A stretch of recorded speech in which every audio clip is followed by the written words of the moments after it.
คนต่อไปซึ่งเข้ามาสัมภาษณ์เลยเด้อ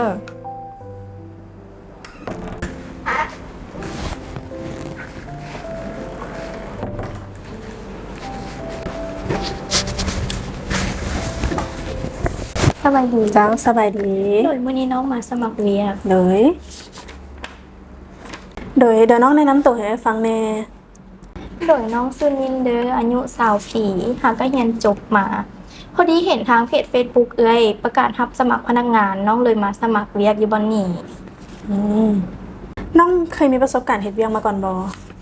โดยยังบ่มีประสบการณ์เท่าใดเพราะว่าไปสมัครเรียกอยู่บริษัทใดก็บ่มีบริษัทใดรับ เบิ่งจากเรซูเม่ที่น้องส่งมานี่ก็แม่นคะแนนการเรียนน้องก็ดีนะเรียนจบจากมหาลัยดังนำได้เกียรตินิยมอันดับสูงนำน่าแปลกใจได้ที่ว่าเป็นหยังคือบ่มีให้รับน้องเฮ็ดเวียก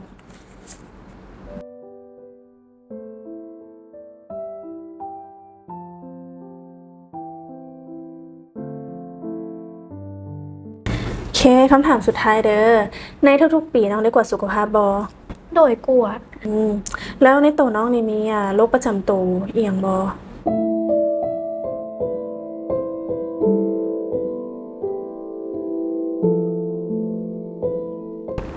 โดยน้องมีเชื้อ HIV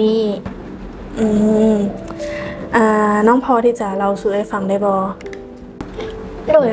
น้องเป็นมาแต่เกิดแล้วเพราะว่าน้องได้รับเชื้อจากแม่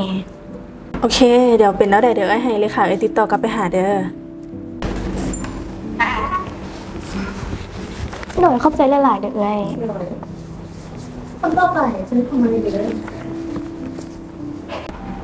เป็นจังไหนมื้อนี้ตามที่สัมภาษณ์มาสนใจแผนเป็นพิเศษบ่ ตามที่ได้สัมภาษณ์สนใจน้องมิ้นนะน้องมิ้นแล้วน่าสนใจดี เอ้าแต่น้องเพิ่นติดเชื้อ HIV เลยบ่ย่านน้องเราเอาเสื้อมาแพ้เขาอ่ะ บ่เป็นหยังมีอื่นหันมีแต่ให้น้องโทรหามิ้นเขามาหาเอ้ย หน่อย สบายดี สบายดีพบกันนี้แล้วเนาะ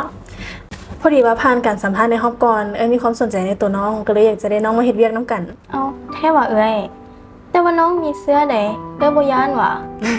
เรื่องนั้นบ่ต้องเป็นห่วงพอที่จะมีความรู้ในเรื่องนี้อยู่เสื้อที่น้องมีมันติดกันได้แต่3เส้นทางแล้วก็บ่ได้เป็นตาย้านนํอีกอย่างหนึงก็ติดกันยากน้องบ่ต้องเป็นห่วงเรื่องนั้นเลยโดยแนมเห็นในความสามารถของน้องหลายกว่า แล้วตัวน้องสะดวกที่จะมาเฮ็ดเวียกเมื่อใด มื้ออื่นเลยก็ได้โอเค เดี๋ยวจะให้ป่าประสานงานเพิ่มเติมเด้อ ส่วนต่อไปเองก็อย่าไปจำแนกรังเกียจเพิ่นเด้อ ถึงว่าเพิ่นสิมีเสื้อหรือบ่มีเสื้อจังไดเพิ่นก็มีสิทธิ์เท่าเทียมกับเฮา โอ้ขอโทษน้องหลายๆเด้อที่เคยคิดบ่ดีกับน้องตอนนั้นยังบ่เข้าใจแต่ตอนนี้เข้าใจแล้ว โดยบ่เป็นหยังเข้าใจ2คนหลายๆเด้อที่ว่ารับน้องเข้าเฮ็ดเวียกให้โอกาสน้องจะตั้งใจเฮ็ดเวียกอยู่บนนี้ให้ดีที่สุด